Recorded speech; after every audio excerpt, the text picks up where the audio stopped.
Os resultados da morte do velho homem. Nosso versículo inicial se encontra na carta do apóstolo Paulo aos Romanos, capítulo 6, versículo 6. Nova versão internacional. Pois sabemos que o nosso velho homem foi crucificado com ele, para que o corpo do pecado seja destruído e não mais sejamos escravos do pecado. Que palavra gloriosa, né? Que revelação maravilhosa. Igreja preciosa do Senhor, filhos de Deus, amados do Criador, santos, santíssimos do Pai, mais do que vencedores em todas as circunstâncias, selados com o Santo Espírito da promessa. Meus amados irmãos, hoje vamos dar continuidade ao nosso raciocínio de semana passada. Na semana passada, o tema do nosso estudo foi uma pergunta: ainda somos pecadores? Muito interessante esse tema, né? Porque muitos têm esse pensamento, né, de que o povo de Deus ainda é pecador. E nós demonstramos que, na verdade, você ter esse raciocínio é algo realmente herético, contrário ao que o Evangelho revela. Porque os filhos de Deus não são pecadores. Você pode estranhar essa afirmação que eu estou fazendo agora, principalmente se você ainda está envolvido com um sistema religioso tradicional, ou você, de repente, está vindo de lá agora, né? Você saiu de pouco tempo, está começando a ouvir a palavra da graça agora. Certamente algumas afirmações que nós fazemos em graça, para quem está começando, muitas das vezes elas soam estranhas, né? Surgem aquelas dúvidas, até porque a pessoa que está chegando agora na graça, ela ainda está ligada, muitas das vezes, ao sistema. Alguns até ainda frequentam o sistema, mesmo ouvindo a graça. Então existem essas dúvidas e elas são naturais, são normais, tá?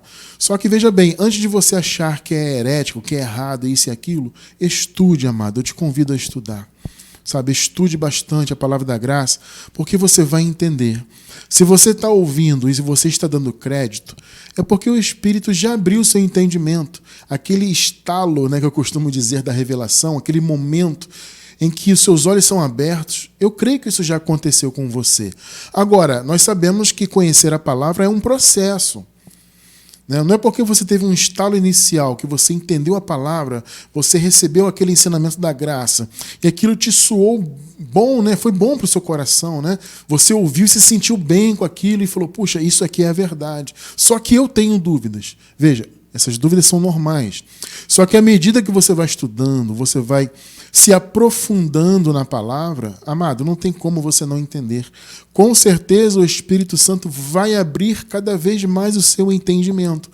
Só que veja, eu vou dizer mais uma vez, não fique nessa de heresia. Até para quem está chegando, você chegou agora no canal no YouTube, por exemplo, né? Você pesquisou algum conteúdo, caiu, entre aspas, né, de paraquedas no nosso canal, seja bem-vindo. Agora, antes de você estranhar e começar a dizer herege, estude um pouquinho, amado, procure conhecer um pouco da visão. A gente recebe muito esse tipo de coisa, né? Muitos comentários assim.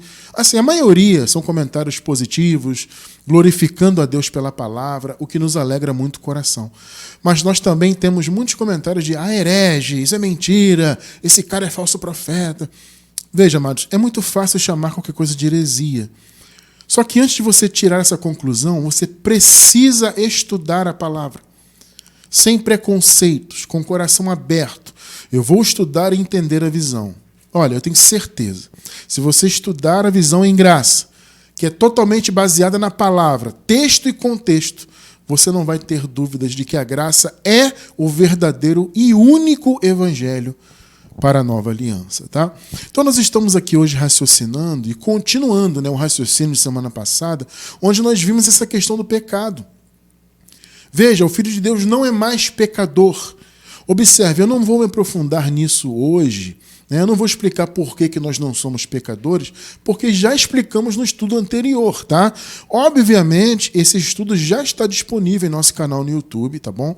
Se você quiser assistir, você que está pela gravação, aqui na descrição do vídeo tem um link do estudo anterior, tá? Dando continuidade ao nosso raciocínio, então, de semana passada, vamos falar dos resultados da morte do velho homem. Porque veja bem, abençoados irmãos, o velho homem já morreu. Nós que estudamos em graça já constatamos isto, né? Já estudamos diversas vezes e já constatamos esta realidade. Você pode pensar, mas irmão Cristiano, o velho homem não é a carne? E a nossa carne ela não está viva aqui agora? Veja bem, gente, evidentemente o velho homem é a carne. A nossa natureza humana, ela é ainda a herança do primeiro homem. Ela está biologicamente viva. Mas a morte da carne é no sentido de que ela perdeu o seu poder de condenar os filhos de Deus no que tange a condenação eterna, né? Ou seja, esse poder a carne não tem mais. A palavra diz que Jesus aniquilou o pecado, né? Aniquilar vem do grego até teses, que significa tornar obsoleto, ultrapassado, sem efeito, sem valor. Ou seja, é um poder que a carne, juntamente com a lei, elas tinham, né? Veja bem, a carne e a lei, a natureza humana e a lei de Moisés, eram as duas faces da mesma moeda. Que moeda é essa, irmão Cristiano? A condenação eterna.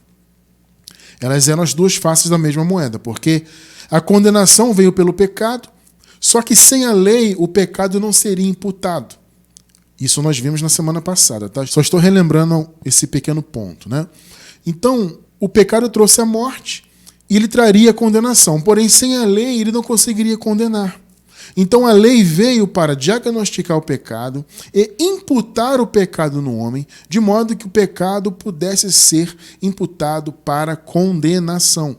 A gente até costuma dizer que a carne e a lei, entre aspas, trabalhavam juntas, né, para a condenação, porque, como eu disse, são as duas faces da mesma moeda. Porque a condenação eterna, ela veio para aqueles que seriam condenados, ela veio através do pecado, do primeiro homem, e da imputação do pecado e dos pecados consequentes, né? Essa imputação veio pela lei. Então o Senhor Jesus, ao morrer na cruz, ele aniquilou o pecado por quê? Porque ele matou o velho homem, é o nosso ponto de hoje, né? Vamos ver os resultados dessa morte. Então, ele matou o velho homem em que sentido? Veja, não é biológico, como eu falei agora há pouco, né?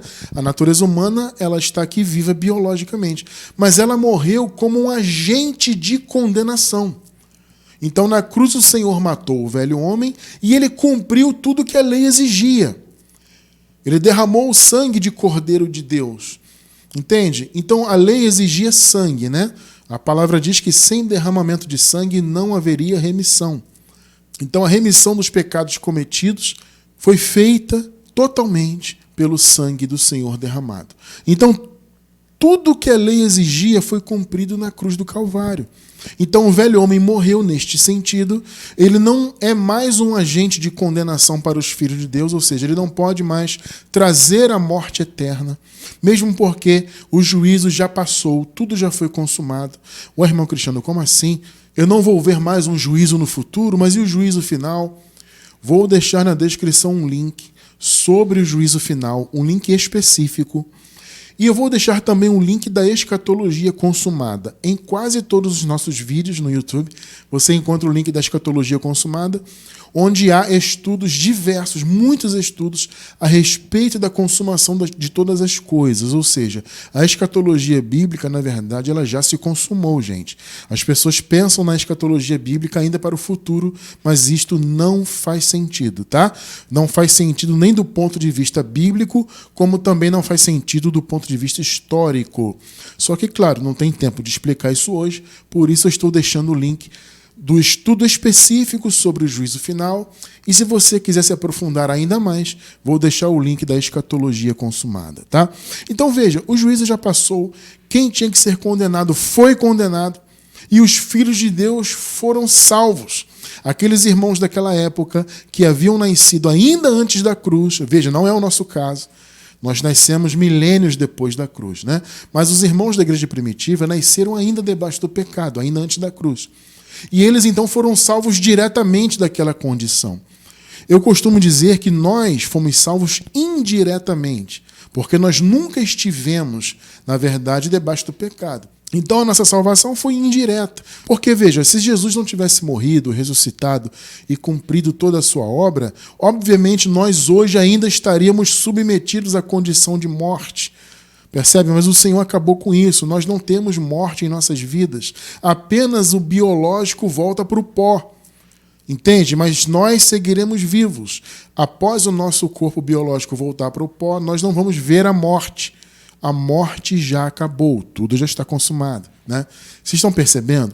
Então, Jesus fez isso. Ele morreu na cruz, ele aniquilou então o velho homem e ele cumpriu toda a lei. Não é por acaso que ele disse, está consumado. Ele disse isso em relação à lei, tá? Porque, na verdade, ainda faltava consumar a sua vinda, né? A salvação ela foi consumada em 3 atos. O nascimento de Jesus, a sua morte e consequente ressurreição, que nós reputamos como apenas um evento, né? A morte e a ressurreição como sendo apenas um evento, e a sua segunda vinda. Eu vou deixar também na descrição do vídeo um link de um estudo sobre isso, os 3 atos da salvação. Esse estudo é maravilhoso. Tá? Então o Senhor consumou a salvação em 3 atos. A sua morte e posteriormente a sua ressurreição, que nós consideramos o segundo ato da salvação, né? Foi apenas um dos atos, mas ainda faltava a sua vinda.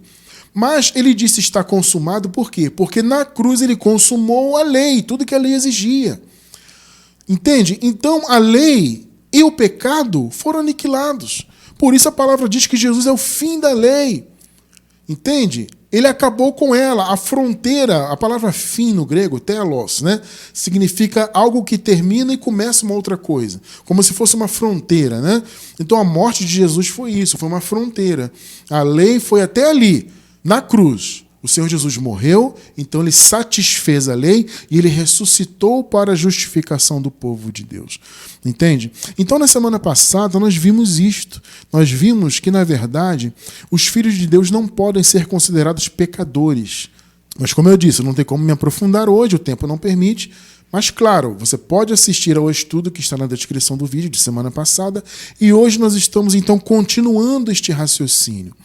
Porque, veja, gente, a morte do velho homem, ela resultou em muitos benefícios. Porque, na verdade, a morte de Adão, né, ou seja, do velho homem, da natureza de Adão, na cruz, foi o elemento crucial para a obra de salvação.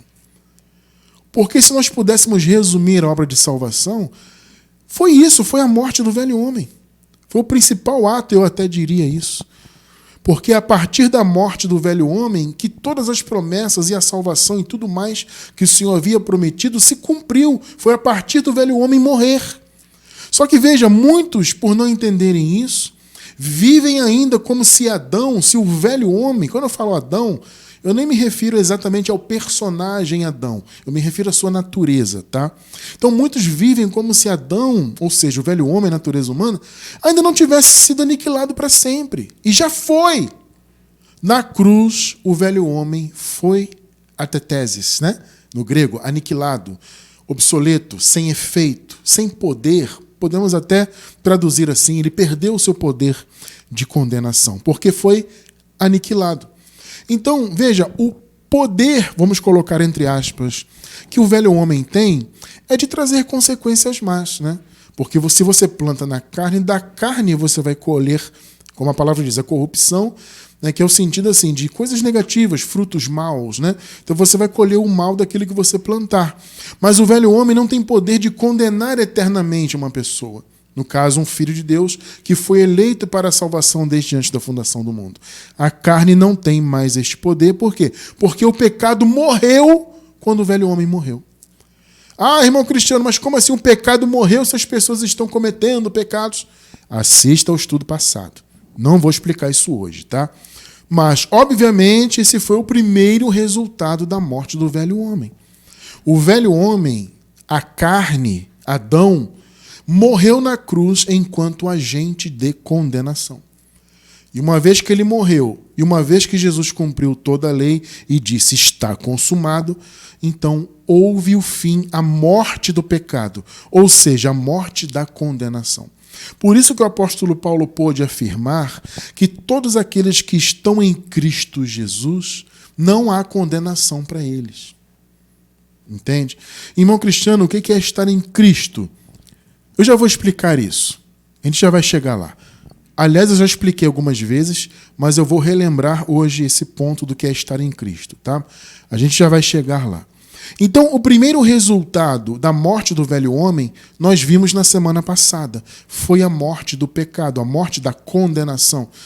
Então, a carne morreu. Abençoados, veja, olha só o privilégio. Deus, quando olha para você, Ele não te vê segundo a carne. Entende? Ele não te vê como um ser humano cheio de pecados, ou seja, cheio do pecado de Adão, porque foi isso, né? O Adão pecou e depois toda a descendência veio nascendo já debaixo do pecado. Ou seja, eles nasciam como pecadores. E este é o sentido de ser pecador. É ter nascido submetido ao que Adão fez, até que Jesus aniquilasse o que Adão fez. Perceberam, né? Então, na cruz, o pecado morreu. Nenhum filho de Deus é encontrado debaixo do pecado. Assista ao estudo passado, tá? Então, abençoados, a morte de Adão, além de ter matado o pecado, ela propiciou, e este é o segundo resultado que vamos tratar hoje, né? A morte do velho homem propiciou a abertura para que o Espírito Santo viesse habitar em seu povo definitivamente. Veja, por isso que Paulo afirma que o verdadeiro batismo foi na cruz. Muitos não entendem isso, né? Acham até que é heresia, mas não é. O verdadeiro batismo de Jesus não é batismo em águas. O batismo em águas foi o batismo de João, depois se tornou o batismo dos discípulos de Jesus, que eles imitavam João e faziam o mesmo ritual. Jesus mesmo não batizava. Isso é muito interessante, irmão.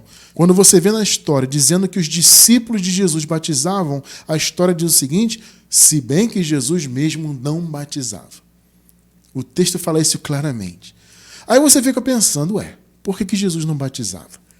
Ele poderia fazê-lo também, né? Alguns dizem, ele não batizava porque ele era o líder, né? Então ele mandava os discípulos batizarem, ele mesmo não. Não, gente, Jesus não tinha esse espírito nele, sabe? Esse espírito de altivez, né? Batizem aí porque eu sou o líder. Não, claro que não, gente. Jesus, amados, ele lavou os pés dos discípulos.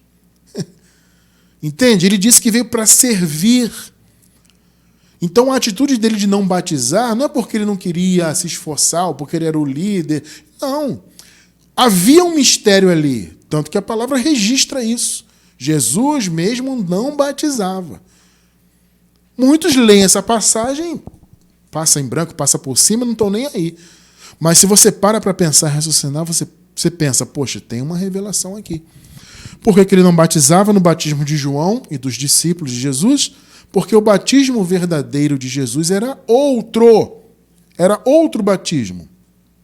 O batismo de Jesus era o batismo com o Espírito Santo, que, claro, foi uma consequência do batismo realizado no Calvário. O batismo no Espírito Santo foi uma consequência do Calvário. Por isso que é um batismo só. Jesus batizou todo o seu povo na cruz, e você já vai entender isso muito bem, tá? E o Espírito Santo veio habitar no seu povo como consequência disso. Por quê? Porque ao morrer na cruz e matar o velho homem de todos os filhos de Deus, o Senhor matou o pecado. Então ele propiciou com que o Espírito Santo viesse habitar em seu povo, o seu povo já purificado do pecado. Vocês estão entendendo?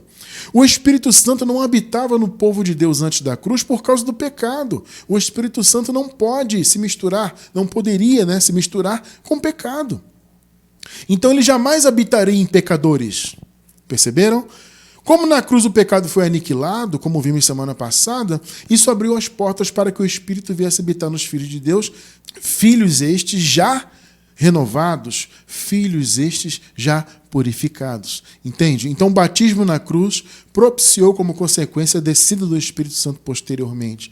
Então esse foi o batismo de Jesus, não é em águas, gente, não é. E se você observar, o próprio João disse, né? Olha, eu batizo com água para o arrependimento. Até porque eles estavam mesmo na época de arrependimento de pecados. O sentido antes da cruz era esse, né? Era se arrepender em relação aos pecados. Mas o Senhor aniquilou o pecado na cruz. Então esse batismo de arrependimento foi encerrado. Ah, mas eles continuaram, Cristiano. A gente vê no início da igreja o batismo. Gente, claro que eles continuaram. Os discípulos de Jesus, posteriormente chamados apóstolos, continuaram com aquele ritmo diante da cruz até que a revelação do verdadeiro batismo viesse por meio do apóstolo Paulo. Com o apóstolo Paulo veio a revelação do Espírito da verdade. Aquilo que Jesus havia dito para eles ainda em carne. Jesus disse, olha, eu tenho muito o que vos dizer, mas vocês não podem suportar agora. Por que eles não podiam suportar? Porque a mensagem de Jesus, a posterior mensagem, né, o Espírito da verdade, que é o Evangelho da graça, ele falaria da cruz. E Jesus nem havia morrido na cruz ainda. Entende? Então ele falou, olha, eu tenho muito que vos dizer, mas eu não posso falar agora, não é o momento. Então a revelação da graça veio posteriormente. Gente, nós temos um estudo recente sobre isso. Vou deixar também na descrição do vídeo um estudo sobre o Espírito da verdade, bem recente, para você entender isso. Que a revelação, observem bem, a revelação dada ao apóstolo Paulo foi muito além do que os outros discípulos receberam de Jesus nos dias da sua carne. Isso é muito claro e muito óbvio, gente.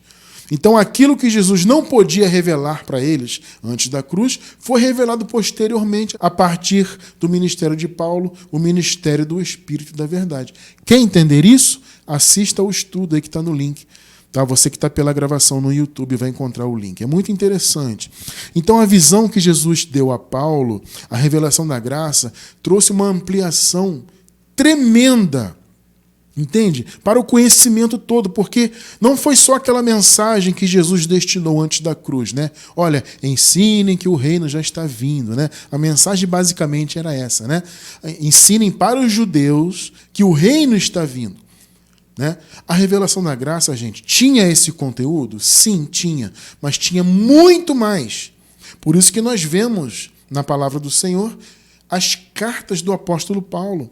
Paulo foi o que mais escreveu, né? O que mais consta nesse cânon da Bíblia que nós conhecemos são as cartas de Paulo, porque o conteúdo de Paulo era muito maior. A visão era muito mais ampla. Irmão Cristiano, os discípulos não receberam essa visão? Olha, gente, eu acredito particularmente que Pedro até recebeu boa parte dessa visão, porque é um registro do próprio Pedro falando do que Paulo ensinava. E Pedro chega a dizer que o que Paulo ensinava eram coisas difíceis de entender. Tremendo, né? Para você ver. Então eu creio que Pedro até recebeu algum conteúdo, filigranas da graça de Paulo. Eu particularmente creio nisso. Mas eu não vejo registro dos outros apóstolos tendo essa visão de Paulo, né? Alguma coisa você consegue ler nas cartas de Pedro, observar Pedro falando da graça, da cruz, tal. Eu entendo que essa revelação para Pedro veio através de Paulo porque eles conviveram ali por um tempo, tá? Mas muito bem, isso não é o assunto de hoje, tá? Então veja, eles continuaram o batismo logo depois, né, que Jesus foi para o céu e começou ali o processo da igreja primitiva. Claro que eles continuaram, gente. Era a cerimônia que eles conheciam, era aquele ritmo que eles conheciam. Então as pessoas iam recebendo o evangelho, no caso o evangelho ali era a notícia do reino, né? O reino está às portas, etc. Então as pessoas iam recebendo e iam sendo batizadas nas águas. Repito, era o ritmo deles. O próprio apóstolo Paulo disse que chegou a batizar alguns. Mas depois ele falou, Jesus não me enviou para batizar. Porque o entendimento de Paulo foi aberto, gente. O verdadeiro batismo não tinha a ver com água. Não era o de João e nem dos discípulos de Jesus antes da cruz. Então Paulo teve esse entendimento. Olha só, vou deixar mais um estudo, tem vários hoje, vários links, né? Eu vou deixar um link de uma playlist sobre batismo. É uma playlist no YouTube específica sobre batismo. Quer se aprofundar nisso? Vou deixar na descrição, mas claro, vou dar uma palhinha aqui, como eu costumo dizer, né? Para você entender que o verdadeiro batismo não era nas águas. Então observe aqui primeiro João. Vamos observar historicamente. Mateus 3,11, o próprio João Batista falando.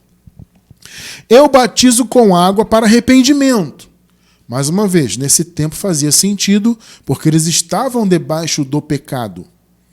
Eles estavam antes da cruz, antigo pacto ainda. Mas depois de mim, vem alguém mais poderoso do que eu. Tanto que não sou digno nem de levar as suas sandálias. Olha o que João disse. Ele os batizará com o Espírito Santo e com fogo. Perceberam o ponto? Ô irmão Cristiano, batismo com fogo, o que significa isso, abençoado? Batismo com fogo, gente, veja bem, fogo simboliza o juízo. Então o fogo era destinado para quem era da perdição, para quem não seria salvo. Esse era o batismo com fogo. Entende? Mais uma vez, fogo representa o juízo de Deus. Então, Espírito Santo para aqueles que eram da salvação. Perceberam? E fogo, ou seja, juízo, para quem era da perdição.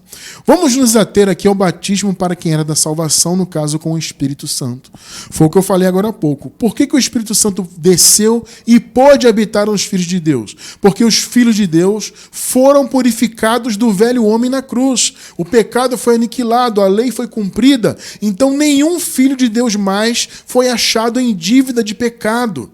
Vocês estão entendendo o ponto? Então o Espírito Santo pôde descer e habitar. Antes não, porque o Espírito Santo não se misturaria com o pecado e não habitaria em pecadores. Mas uma vez que os filhos de Deus, todos os filhos, foram libertos do pecado, então o Espírito pôde descer. Percebe que o batismo com o Espírito Santo é uma extensão, vamos dizer assim, da cruz? Porque a cruz matou o velho homem, logo o Espírito veio para habitar nos filhos de Deus, né? Então podemos dizer que o Senhor, ao aniquilar o pecado, o velho homem, cumprir a lei, ele, entre aspas, preparou o terreno, né, para a descida com o Espírito Santo. Por isso que o batismo de Cristo na sua morte foi o verdadeiro batismo. Romanos 6, 3 e 4. Ou vocês não sabem que todos nós que fomos batizados em Cristo Jesus, fomos batizados na sua morte, ou em sua morte, né? Perceberam? Observem esse detalhe aí. O Paulo está perguntando para os romanos de maneira retórica, né? É uma pergunta, na verdade, que é uma argumentação. Ou vocês não sabem que todos nós, observem isso, todos nós. Irmão Cristiano, quem são todos nós? O Paulo está falando só dos romanos ali? Não. Todos nós são todos os filhos de Deus. Todos os eleitos, todos que foram predestinados, todos que pertenciam à vida eterna. Então, Paulo, obviamente, ele está escrevendo aos romanos, mas aqui o seu argumento é abrangente. Vocês não sabem que todos nós que fomos batizados em Cristo, porque veja, gente, na cruz, todos os filhos foram batizados em Cristo de uma vez por todas. Por isso que Paulo fala em outra ocasião que há um só batismo. Ele não fala, há um só Senhor, uma só fé, um só batismo. Por quê? Porque é um só batismo para todos. Um único batismo abrangeu todos os filhos de Deus de todos os tempos. Então o batismo genuíno não era o de João e o batismo dos discípulos de Jesus nas águas. O verdadeiro foi na sua morte. Eu acho interessante, amados, eu quero até abrir um parêntese rapidinho aqui. Se você ler esse versículo na Nova Linguagem de Hoje, tem uma versão bíblica assim, né? É Nova Tradução na Linguagem de Hoje. É uma coisa assim. Abençoados, eles fazem um malabarismo para trazer um entendimento falso de que Paulo aqui está se referindo ao batismo em águas. Amado, você tem que ter cuidado com essas versões novas, principalmente. Muito cuidado. Porque essa tal tradução na linguagem de hoje, nesse versículo pelo menos, eles fazem um malabarismo terrível. Se você ler o versículo, você é levado a pensar que Paulo está falando de água aqui. Mas ele não está falando de água. Gente, nessa versão aqui, essa aqui é a Nova Versão Internacional. Essa versão está bem alinhada ao que o texto em grego quer dizer. Tá? O texto em grego está dizendo exatamente isto aqui que você leu conosco. Então, em outras versões aí, principalmente essa nova tradução linguagem de hoje, eles fizeram uma salada ali para tentar encaixar batismo em águas. Eles não falam literalmente de água na tradução, mas você lendo, você percebe que eles estão tentando encaixar o raciocínio de batismo de João. Gente, batismo de João foi um, ele falou, eu batizo com água, mas virá outro que batizará com o Espírito Santo. Então o batismo de Jesus era outro. Então Paulo não está falando de água aqui. Então este versículo, como nós lemos agora, ele está bem alinhado ao que o texto em grego quer dizer. Vocês não sabem, Romanos, que todos nós, ou seja, todos os filhos, todos os eleitos, que fomos batizados em Cristo, na realidade, fomos batizados em sua morte. É isso que o texto está dizendo. Entende? Eles podem querer distorcer a vontade aí, mas o que o texto está dizendo é isso aqui, né? Fecha parêntese. 4. Portanto, fomos sepultados com ele na morte por meio do batismo. As pessoas isolam esse versículo e dizem que é batismo em águas. Tá vendo? Fomos sepultados com ele pelo batismo nas águas. Paulo não está falando de água. Ele está falando do batismo realizado na morte. Gente, vamos raciocinar aqui. A palavra batismo significa imersão. Significa mergulhar. Você ser imerso, né? Então, em outras palavras, na cruz, todos os filhos de Deus foram submersos, imersos em Cristo. Imaginem que Jesus, metaforicamente, é a água. Percebe? Nós fomos imersos nele. Você está começando a entender o que é estar em Cristo? Mais uma vez, né? Já explicamos muitas vezes isso aqui e vou trazer mais um pouquinho desse entendimento. Estar em Cristo é você estar imerso nele. Então, o batismo é isso, literalmente é isso, você está imerso. Tanto imerso em águas, na época do batismo de João e do batismo dos discípulos de Jesus, era uma imersão em água literal. Só que na cruz, uma vez que o velho homem morreu, todos os filhos passaram a estar imersos em Cristo. Entende? Então, todos nós estamos em Cristo, imersos nele. Batismo é isso, gente. Batismo, mais uma vez, significa imersão, significa mergulhar. Então, nós fomos mergulhados em Cristo. É tremendo, né? Então, portanto, fomos sepultados com ele e nós mergulhamos nele. Porque a partir da cruz, passamos a estar nele. Perceberam?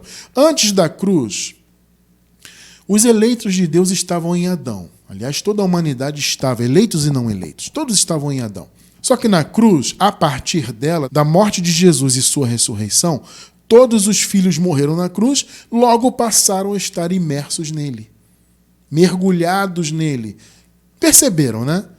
Inclusive, nós que nascemos depois de toda a obra consumada, já nascemos mergulhados nele. Os irmãos da igreja primitiva que nasceram antes da cruz, eles foram literalmente jogados na água em Cristo, né? Ou seja, foram imersos nele. Nós já nascemos imersos nessa água. Eles foram jogados na água porque eles estavam em Adão e passaram a estar em Cristo. Perceberam? Então, eles foram jogados na água, nós já nascemos nela. Que privilégio, né? Portanto, fomos sepultados com ele na morte por meio do batismo. Você não pode isolar esse versículo do 3. Irmão, que batismo? O 3 deixa claro. Batismo em sua morte. A fim de que, assim como Cristo foi ressuscitado dos mortos mediante a glória do Pai, também nós vivamos uma vida nova. Esse é o nosso chamado, né? Então vocês perceberam? O primeiro resultado da morte de Adão, do velho homem, foi o fim do pecado, foi a morte da condenação, a morte do pecado. Consequentemente, o Espírito Santo veio habitar no povo de Deus. Então, o segundo benefício, o segundo resultado da morte de Adão, foi o verdadeiro batismo, que foi a verdadeira imersão em Jesus. Porque uma vez que o velho homem morreu, todos passaram a estar em Cristo. Gente, olha só. A religião sempre nos ensinou que estar em Cristo é você pertencer à denominação deles. Então, vamos dizer assim, antes de você... Deixa eu dar um exemplo aqui de uma denominação. Por exemplo, antes de você ser da Assembleia de Deus, você estava lá no mundo, como eles dizem, né? Aí você não estava em Cristo. Perceberam? O raciocínio deles é esse. Aí, quando você aceitou Jesus, eu coloco sempre entre aspas isto, né? Não existe esse conceito de aceitar Jesus, mas tudo bem. Na Bíblia não existe, né? Existe na religião, na Bíblia não. Então, a pessoa, antes de entrar na Assembleia, ou qualquer que seja a denominação, ela não está em Cristo. Aí ela aceita Jesus e passa a frequentar o templo. Aí ela se batiza em águas. Veja que é um batismo só simbólico, ultrapassado, que não tem sentido nenhum hoje em dia, né? Tinha sentido antes. Hoje em dia não tem mais, mas tudo bem. Aí eles são batizados em águas, aí participam da classe lá dos iniciantes, e tomam Santa Ceia, e começam a participar dos movimentos, e vão para as evangelizações, e andam com a roupa que todo mundo manda eles andar, né? E começam a ter os trejeitos ali de quem frequenta o templo e tudo mais. Aí eles dizem que a pessoa passou a estar em Cristo. Gente, isso é um absurdo. Estar em Cristo não tem nada a ver com denominações. Onde você encontra isso na Bíblia? Onde você vê, por exemplo, Paulo falando isso? Olha, você aceitou Jesus, agora você pertence aqui à igreja dos Efésios, agora você está em Cristo. Você foi batizado, você agora paga o preço aqui. Onde você vê isso? Não, gente. As pessoas pertencerem ali àquelas congregações na igreja primitiva, que fazia parte, né, ali, e tem esse registro histórico, isso era uma consequência delas serem filhas de Deus. Não a causa. Se você é igreja, e todos nós hoje somos igreja, nós juntos, né, somos a igreja do Senhor, no sentido universal da palavra igreja, né? Se você não é porque você aceitou Jesus, não tem nada disso. O fato de você ser igreja hoje, ser um membro da igreja de Cristo, é uma consequência, não a causa. Então, não é aceitar Jesus, pegar um documento de membro da igreja X, frequentar lá a placa denominacional que te torna membro da igreja e faz você estar em Cristo. Não, gente. Todos os filhos de Deus, eleitos desde antes da fundação do mundo, passaram a estar em Cristo a partir da cruz. Porque na cruz o velho homem morreu e todos então que morreram na cruz, os filhos de Deus, foram imersos, batizados, perceberam? Em Cristo. Então o sentido é esse, da cruz em diante, todos que pertenciam e pertencem à vida eterna, passaram a estar em Cristo porque Adão morreu. Então, antes todos estavam, por assim dizer, imersos em Adão, né? E aí todos os filhos, passaram a estar imersos em Cristo. Então, a morte do velho homem trouxe isso. O fim do pecado, da condenação. Trouxe a presença do Espírito Santo. Então, o Espírito desceu naqueles irmãos que haviam nascido sem ele. Nós já nascemos com o Espírito em nós. Temos um estudo sobre isso, vou deixar na descrição do vídeo também. Já nascemos com o Espírito Santo. Tá? Quem quiser assistir, vai estar o link aí pela gravação. Então, o terceiro resultado e a terceira bênção, benefício da morte do velho homem foi o perdão eterno. Né? Porque uma vez que o pecado foi aniquilado, uma vez que a transgressão acabou, porque a lei terminou em Cristo, então acabou a necessidade de pedir perdão. As pessoas ficam abismadas quando nós falamos isto. Que absurdo, você no seu ministério diz que não tem que pedir perdão. Não, não tem. Você não vai pedir algo que Deus já deu para sempre. Eu, minha esposa, vocês, todos nós, já nascemos sob o manto do perdão eterno. Não tem transgressão, gente. Assista ao estudo passado. Logo, não tem sentido você pedir perdão. Ah, Deus, eu pequei, eu cometi uma obra da carne, me perdoa. Deus, eu já perdoei, eu já cancelei a dívida. Agora, o que você plantou na carne, você vai colher, simples assim. Plantou na carne? Plantei, Senhor. Ué, colhe aí, é um problema seu. O perdão eterno, você é meu filho, eu não te conheço segundo a carne, então perdão eterno você já tem. Ah, Cristiano, isso é licença para pecar? Isso é licença para andar errado? Ué, quem tem pensamento carnal vai andar errado de qualquer jeito. Agora, o Filho de Deus verdadeiro, não. Ele nunca vai utilizar isso para viver no mal. Porque ele é filho, ele tem um coração bom. Entendeu? Mas ele é livre também do pecado e da condenação. Não tem sentido pedir perdão por pecados. Nem para Deus, nem para o Papa, nem para o padre, nem para o bispo, nem para o pastor. Para ninguém. Você pede perdão para o seu semelhante, quando você erra com ele. E isso a palavra prevê. Você já viu o apóstolo Paulo? Por que eu cito o apóstolo Paulo? Porque ele foi o precursor do Evangelho da Graça. Você já viu Paulo ensinando alguém a pedir perdão por pecados? Não tem isso aí. Pesquisa aí nas cartas dele. Não tem. Aí você para pensar. Pior que é mesmo, irmão Cristiano. Eu nunca vi Paulo falar em pedir perdão, porque não tem sentido pedir perdão. O Senhor já deu para sempre. Ele cancelou a dívida. Para sempre, de uma vez por todas. O texto bíblico é muito claro sobre isso. E a morte do velho homem que trouxe isso.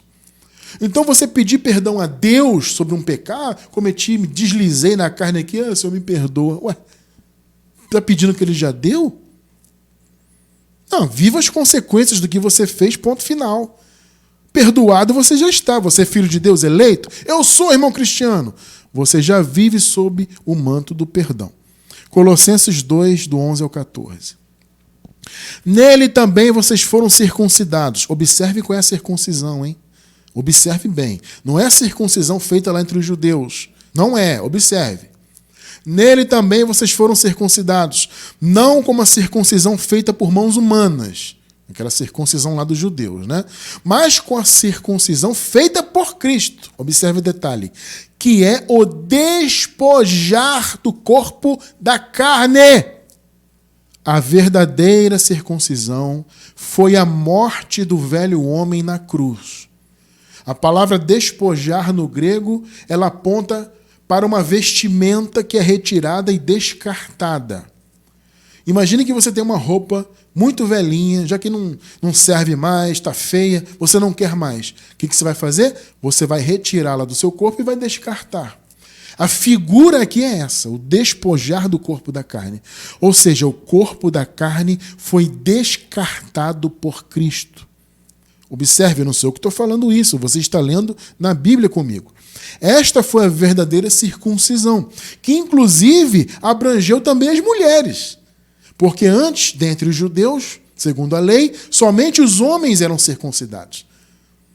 Mas aqui na circuncisão de Cristo, todos, homens e mulheres, foram circuncidados. Perceberam? Porque foi a carne despojada. Uma vestimenta metafórica que foi retirada e descartada. Perceberam? A morte do velho homem trouxe esse benefício para nós. O fim do pecado, como nós vimos, a presença do Espírito Santo e o perdão eterno. 12. Isso aconteceu quando vocês foram sepultados com ele no batismo. Aí a pessoa isola o versículo do contexto e diz que é o batismo do batistério lá da igreja. Amado, que batismo Paulo se referiu aos romanos? Vocês foram batizados na morte de Cristo. Então aqui Paulo não está falando de batismo de João, ele está falando do batismo de Cristo. Isso aconteceu quando vocês foram sepultados com ele no batismo, ou seja, na cruz. O batismo foi na cruz. Foi a morte do velho homem. Esse foi o verdadeiro batismo. E com ele foram ressuscitados mediante a fé no poder de Deus, que o ressuscitou dentre os mortos. Aqui é a primeira ressurreição, né? Ressurreição espiritual. 13. Quando vocês estavam mortos em pecados, veja, isso não é para nós, hein? Você tem que se posicionar dentro dos respectivos contextos temporais. A nossa experiência é outra. Por acaso você nasceu antes da cruz? Tem alguém me assistindo aí com 2000 anos de idade? Nasceu lá antes da cruz? Não tem, meu irmão. Perceberam? Então, isso aqui não é para nós. Quando vocês estavam mortos em pecados, Paulo está falando deles naquela época que haviam nascido antes do pecado. Isso aqui não se aplica para nós. Quando vocês estavam mortos em pecados e na incircuncisão da sua carne, Deus hoje vivificou juntamente com Cristo. Ele nos perdoou todas as transgressões. Então veja, aqueles irmãos foram perdoados de todo o pecado e nós já nascemos sob esse manto de perdão eterno. Por quê? A resposta está no 14. Cancelou a escrita de dívida. Ora, se isso aqui não é claro para você, eu não sei o que pode ser claro. Na cruz, o Senhor Jesus, olha só, cancelou a escrita de dívida. Eu pergunto, se não há mais dívida, porque ele cancelou todo o escrito de dívida, você vai pedir perdão de quê? Não tem dívida. Percebe?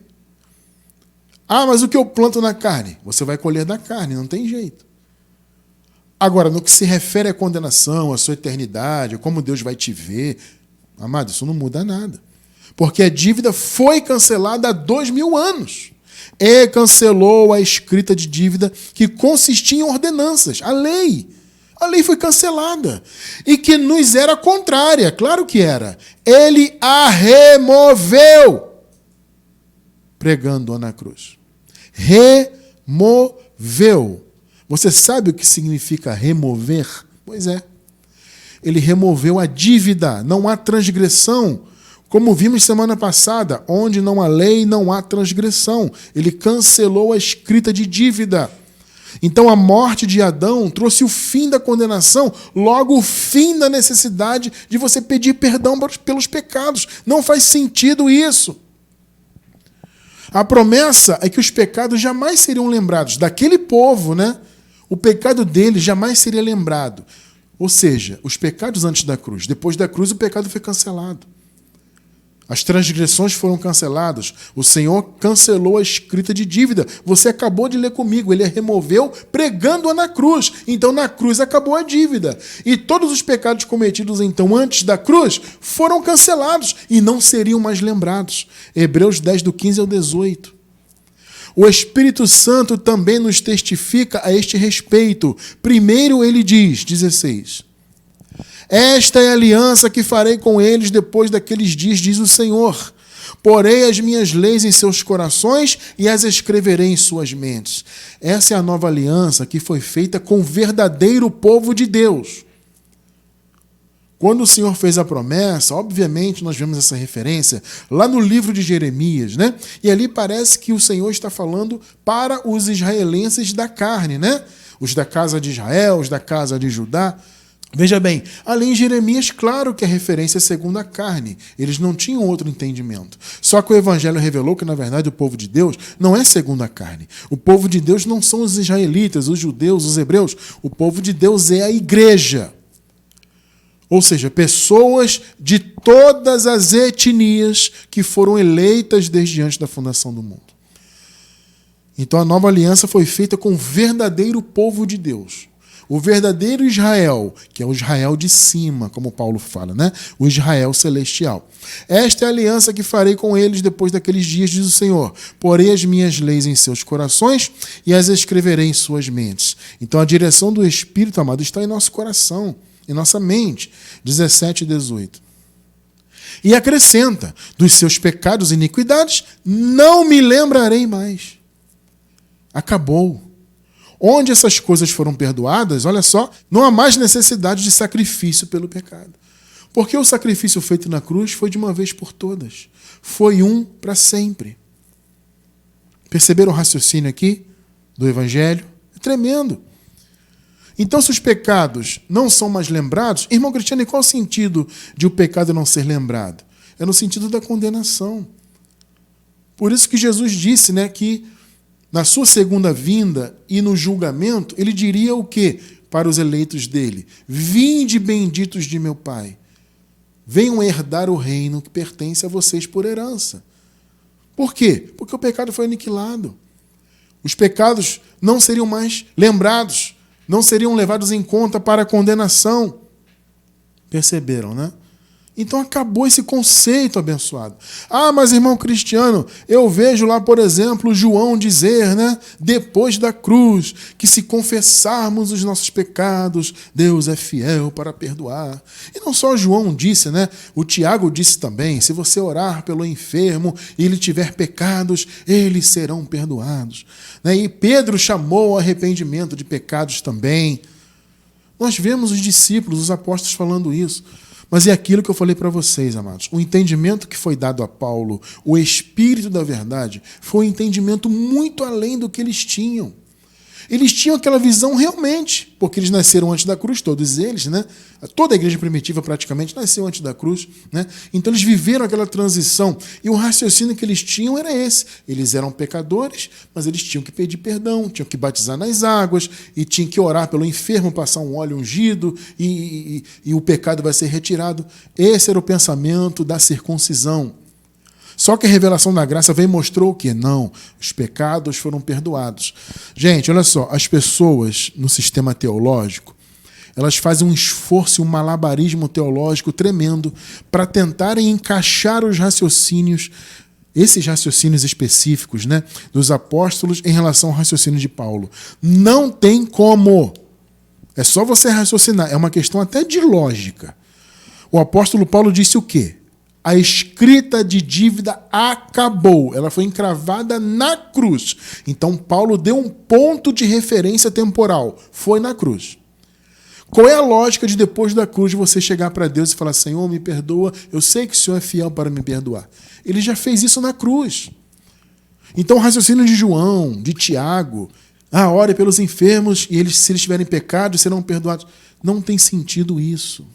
À luz do evangelho da graça, se posteriormente eles tiveram a revelação da graça por meio de Paulo, como eu falei no início, eu até creio que Pedro recebeu muita coisa de Paulo, e você vê isso registrado, né? O próprio Pedro falando do que Paulo ensinava e tudo mais. Se eles receberam depois, eu não sei, não tem registro disso. Agora, o que eles escreveram sobre o pecado não fecha com o raciocínio da graça. Ou você está no raciocínio da graça, ou você está no raciocínio que até hoje o sistema religioso tem. Venha, pecador, confessar o pecado. Só que você confessa, mas ainda é pecador. Aí batiza nas águas. Irmão, deixei de ser pecador? Não, ainda é pecador. Ué, mas eu confessei o pecado, mas eu me batizei. Não importa, tem que continuar confessando, confessando, confessando. O pecado nunca é limpo no sistema. Então veja, o João disse: o Senhor é fiel para perdoar os pecados. Confessem os seus pecados. Ele já havia perdoado na cruz. Se João recebeu esse entendimento da graça depois, tomara que tenha recebido. Eu não sei, não tem registro. Agora, nós temos que ficar com o Espírito da verdade. O Espírito da verdade disse: o pecado foi cancelado, a escrita de dívida foi cancelada. Então não há necessidade de perdão, não existe isso. O Senhor perdoou o seu povo para sempre. O quarto resultado, a santificação. Consequentemente, muitos ficam na religião buscando santificação diante de Deus. Passa óleo na cabeça, faz campanha, anda de joelhos, sobe o monte, faz jejum, paga o preço para tentar ser santo diante de Deus. Olha o que a palavra diz. Hebreus 10, 9 e 10. Então acrescentou: aqui estou, vim para fazer a tua vontade. Essa frase aqui é atribuída a Jesus, tá? Ele cancela o primeiro, ou seja, Deus cancela o primeiro para estabelecer o segundo. Ué, irmão Cristiano, está falando de quê aqui? Está falando das alianças. Ele cancelou a primeira em Cristo, cancelou, para estabelecer o segundo pacto. 10. Pelo cumprimento dessa vontade, que vontade? O estabelecimento do segundo. Pelo cumprimento dessa vontade, fomos santificados. Por meio do sacrifício do corpo de Jesus Cristo. O sacrifício de Jesus estabeleceu o segundo. Então, nessa vontade, no estabelecimento do segundo pacto, todos os filhos de Deus foram santificados de uma vez por todas.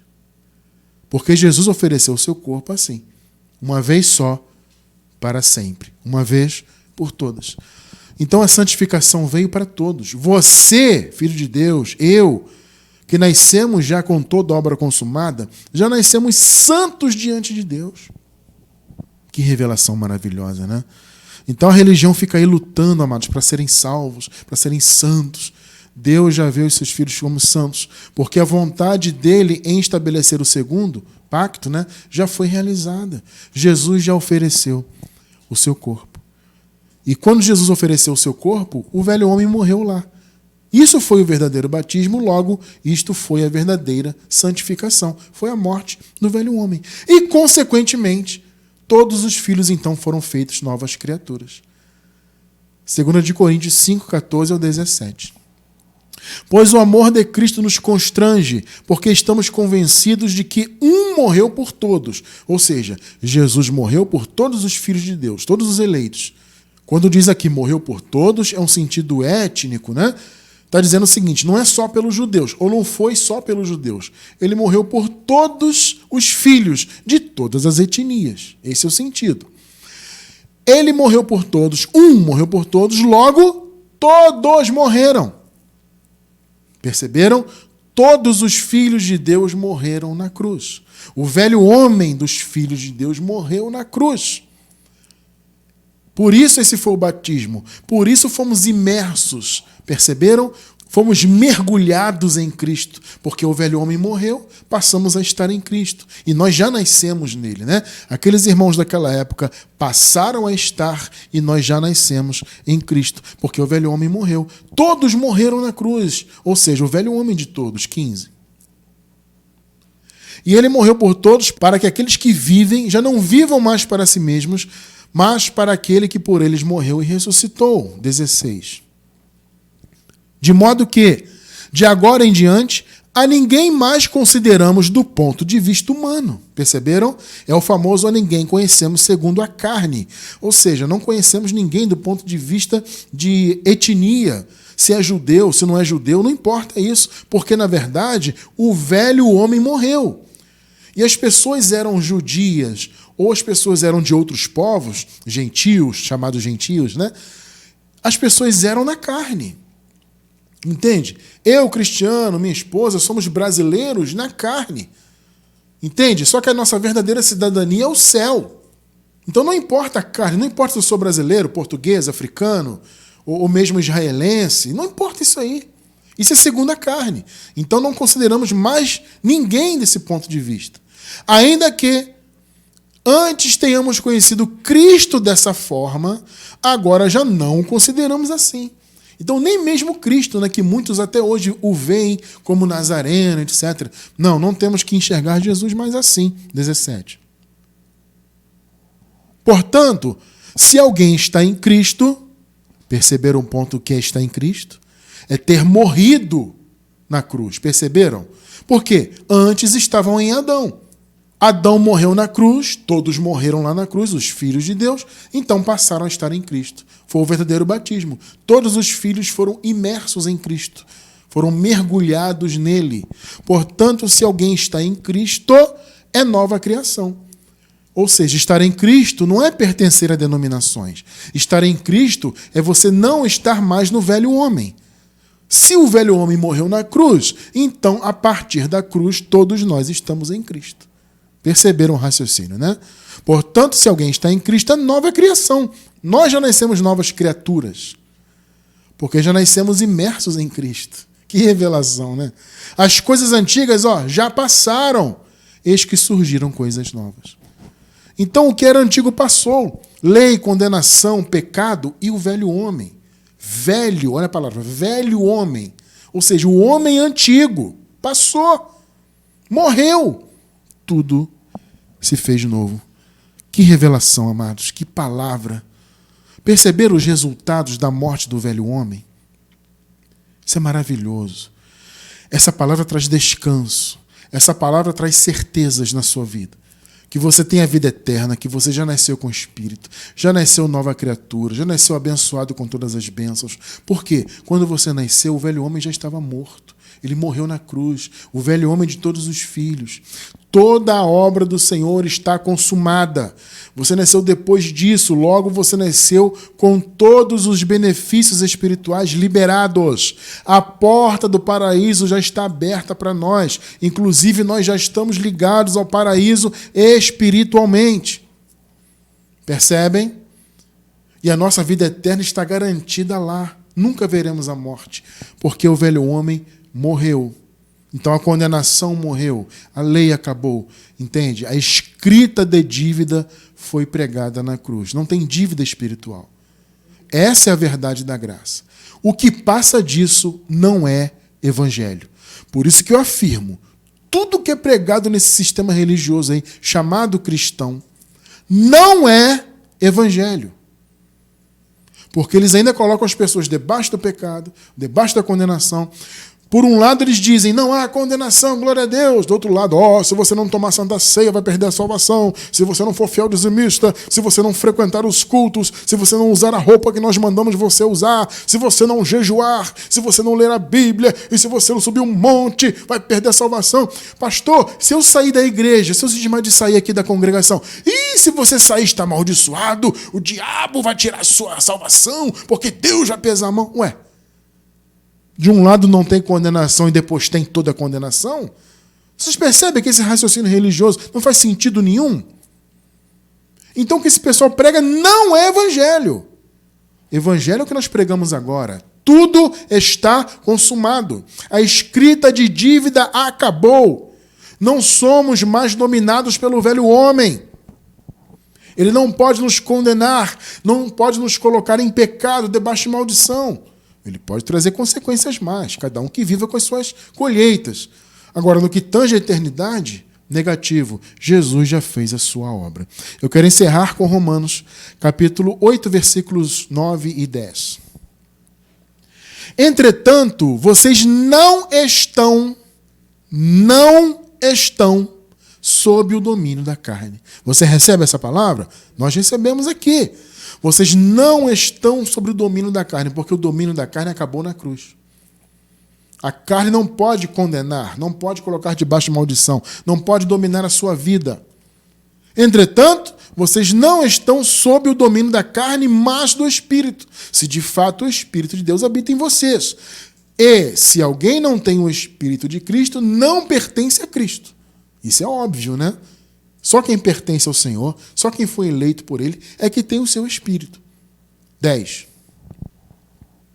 Mas, se Cristo está em vocês, e Ele está em nós, o corpo está morto por causa do pecado, mas o Espírito está vivo por causa da justiça. O seu corpo, o meu, o nosso, já está morto. Perceberam? Por isso o pecado não pode te dominar. Por isso a carne não pode mais te condenar. O poder dela acabou. Ela morreu como um agente de condenação e a escrita de dívida foi pregada na cruz para sempre. Portanto, você está livre. Você não precisa de religião. Você não precisa ouvir as condenações que os líderes religiosos colocam em sua cabeça, em seus ombros. Você está livre disso, para a honra e glória do Criador. Então descansem nessa palavra, porque é promessa de Deus e tudo já está cumprido. Nós já somos abençoados com todas as bênçãos espirituais. Glórias a Deus por isso. Amém.